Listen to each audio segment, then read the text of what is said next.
नमस्कार दोस्तों, स्वागत है आपका हमारे official YouTube channel GS by Neeraj sir में। कैसे हैं आप सब? मैं उम्मीद करता हूं स्वस्थ होंगे, मस्त होंगे, अपनी तैयारी में व्यस्त होंगे। बट आज की जो क्लास होगी थोड़ा सा रिवीजन टाइप की क्लास होगी। आज इसमें हम लोग कुछ महत्वपूर्ण डाटा देखेंगे, जैसे लखनऊ कला कॉलेज के बारे में देख लेते हैं, जयपुर आर्ट कॉलेज के बारे में देख लेते हैं, क्या है, क्या खासियत है, जयपुर आर्ट कॉलेज के कौन कौन प्रिंसिपल बने हैं। साथ में थोड़ा बहुत बंगाल शैली के बारे में देख लें, आनंद कोटिस कुमार स्वामी को देख लें क्योंकि क्वेश्चंस बनते ही हैं, और थोड़ा बहुत डाटा जो हो सकता है रिवीजन टाइप का देख लेते हैं।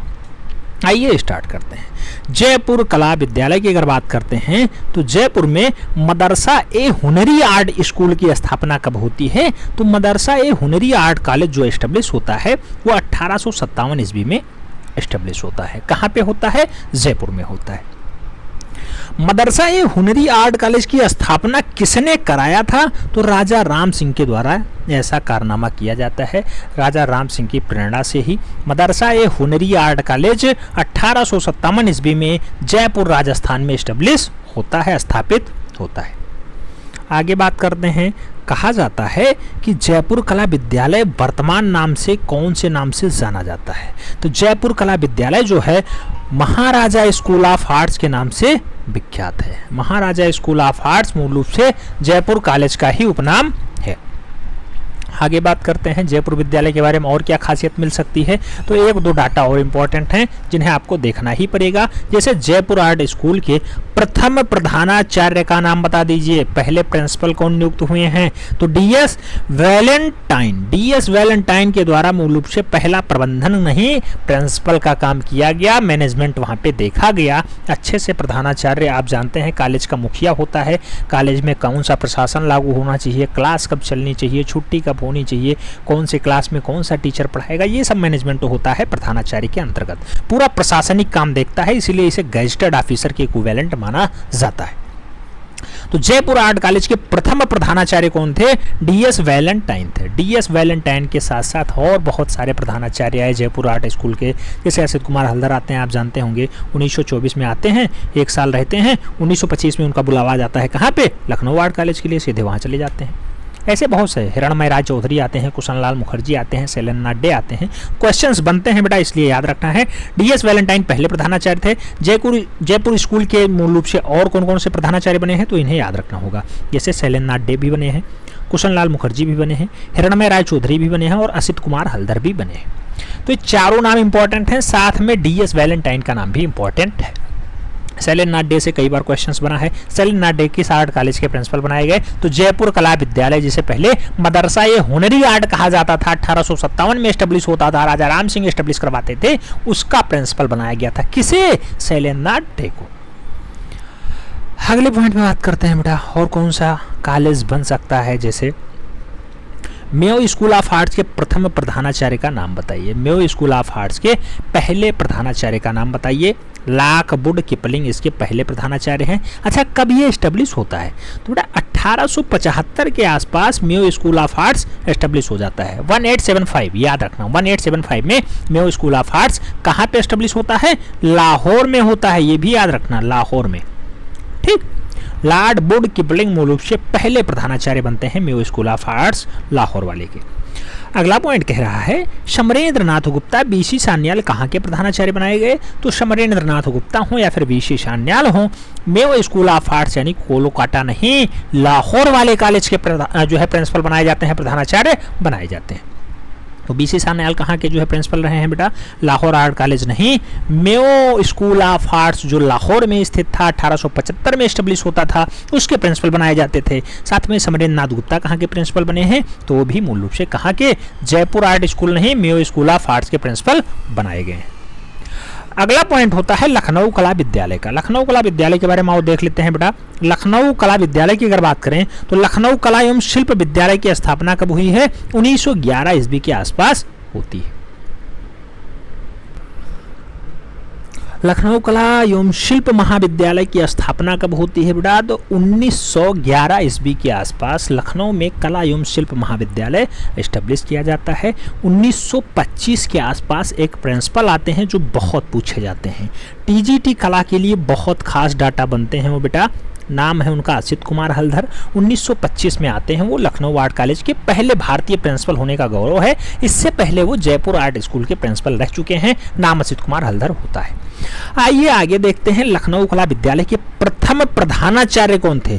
तो पहले प्रधानाचार्य अगर पूछा जाए तो नेटहार्ड महोदय थे। नेटहार्ड महोदय लखनऊ कला महाविद्यालय के पहले प्रिंसिपल थे, जबकि असित कुमार हलधर लखनऊ कला महाविद्यालय के प्रधानाचार्य कब बनते हैं? 1925 में बनते हैं। आगे बात की जाती है, कहा गया लखनऊ कला महाविद्यालय के प्रथम छात्र कौन थे। तो पहले छात्र भी पूछ लिए जाते हैं। ललित मोहन सेन व्यक्ति ऐसे हैं जो लखनऊ कला महाविद्यालय के पहले छात्र होने का गौरव प्राप्त है।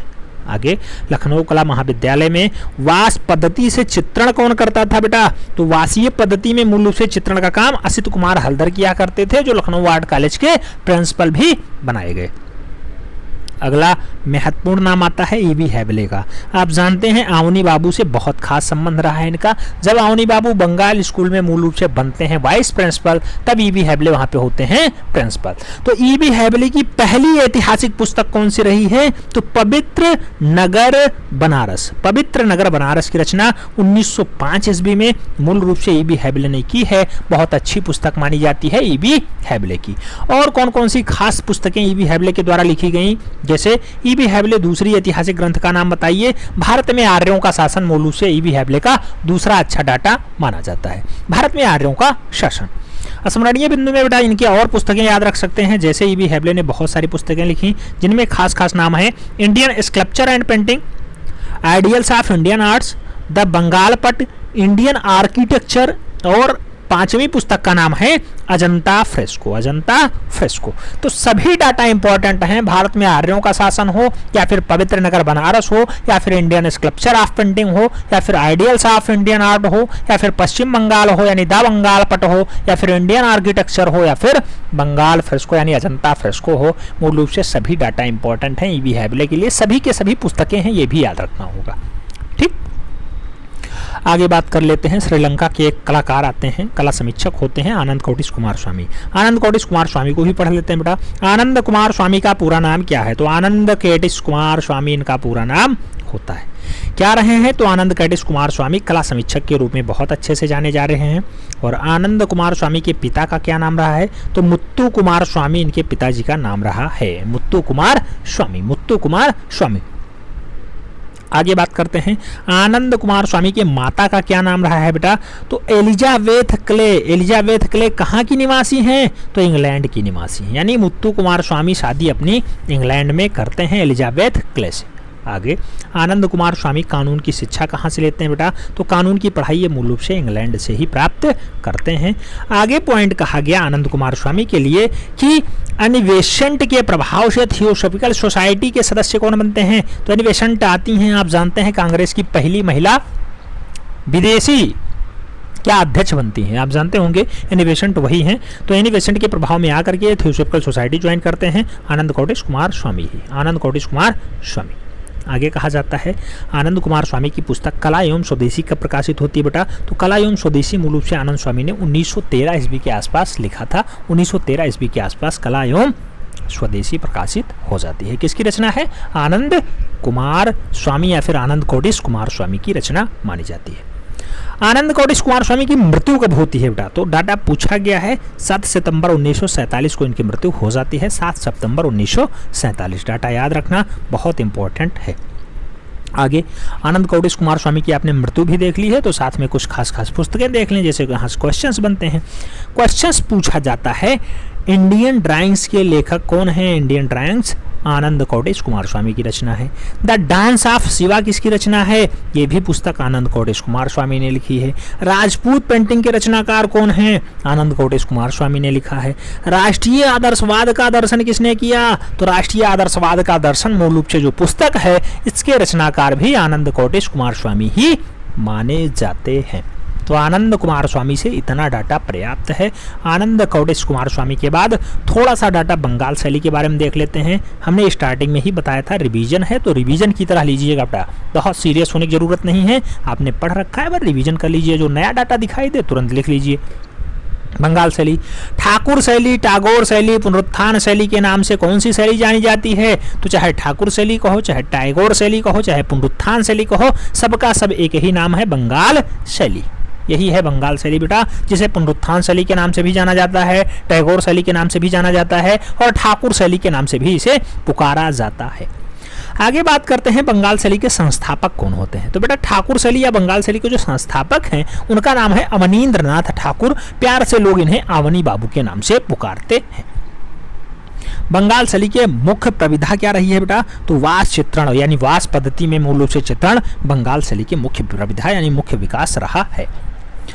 आगे थोड़ा बहुत डाटा गगनेंद्र नाथ ठाकुर के बारे में देख लेते हैं। गगनेंद्र नाथ ठाकुर अवनी बाबू के भाई ही हैं। गगनेंद्र नाथ ठाकुर का जन्म कब और कहाँ होता है? तो 1867 ईस्वी में जोरासांको कोलोकाटा में होता है। वहीं पे मूल रूप से रविन्द्रनाथ बाबा का भी जन्म होता है, वहीं पे अवनींद्र नाथ ठाकुर का भी जन्म होता है। तो याद रखना सभी के जन्म जोरासांको कोलोकाटा में ही होता है। आगे बात करते हैं, कहा जाता है गगनेंद्र नाथ ठाकुर के पिता का क्या नाम रहा है बेटा? तो गणेंद्र नाथ ठाकुर। गणेंद्र नाथ ठाकुर गगनेंद्र नाथ ठाकुर के पिताजी हैं। गगनेंद्र नाथ ठाकुर और अवनींद्र नाथ ठाकुर किस जापानी चित्रकार से वास पद्धति सीखते हैं बेटा? तो ताइक्वान और हिंदिसा आती हैं मूल रूप से ये वास पद्धति सिखाने के लिए ऐसा कारनामा करती हैं कि ये लोग थोड़ा बहुत सीख जाते हैं। तो गगनेंद्र नाथ ठाकुर और अवनींद्र नाथ ठाकुर दोनों लोग एक साथ ही वास पद्धति सीखते हैं। किससे? तो हिंदिसा से और ताइक्वाना से या फिर ताइक्वान से। ठीक, आगे बात करते हैं। पूछा गया गगनेंद्र नाथ ठाकुर। गगनेंद्र नाथ ठाकुर चैतन्य से संबंधित चित्र कब बनाते हैं या कितने चित्र बनाते हैं? तो मूल रूप से चैतन्य से संबंधित चित्रण किसने किया है? गगनेंद्र नाथ ठाकुर ने किया है। कितने चित्र बनाए? 21 यानी 21 चित्रों का निर्माण मूल रूप से गगनेंद्र नाथ ठाकुर ने किया है। आगे बात करते हैं तो कहा जाता है कि गगनेंद्र नाथ ठाकुर भारत का प्रथम घनवादी शैलवादी चित्रकार कब करना स्टार्ट करते हैं? तो गगनेंद्र नाथ ठाकुर भारत का प्रथम घनवादी शैली का चित्रण 1921 में स्टार्ट करते हैं। 1921 में मूल रूप से ये घनवादी चित्रण करना स्टार्ट कर देते हैं। इसीलिए पूछा भी जाता है कि गगनेंद्र नाथ ठाकुर का संबंध किस शैली से रहा है? तो घनवादी शैली से रहा है। याद रखना, बंगाल शैली लगाएंगे गलत हो जाएगा बेटा। नेक्स्ट, गगनेंद्र नाथ को भारत का प्रथम घनवादी चित्रकार कब कहा गया? तो मूल रूप से स्टेला कैमरेस इन्हें पुकारती हैं कि पहले घनवादी चित्रकार रहे हैं गगनेंद्र नाथ ठाकुर। एक भाई बंगाल शैली स्टैब्लिश करता है, दूसरा प्रथम घनवादी चित्रकार के रूप में भी फेमस होता है। आगे गगनेंद्र नाथ के प्रतिभा का परिचय कौन सा चित्र रहा है बेटा? तो स्वप्निल देश। स्वप्निल देश मूल रूप से किसकी रचना है? गगनेंद्र नाथ ठाकुर की रचना है। बहुत अच्छे घनवादी चित्रकार रहे हैं। भारत के पहले घनवादी चित्रकार होने का गौरव भी इन्हें प्राप्त है। हालांकि इनका बंगाल शैली से संबंध नहीं रहा है, ये याद रखना है। इनके भाई ने बंगाल शैली स्टैब्लिश की, जिन्हें अवनी बाबू के नाम से जाना जाता है। तो आज के वीडियो में इतना ही। मिलते हैं नेक्स्ट वीडियो में, तब तक के लिए जय हिंद।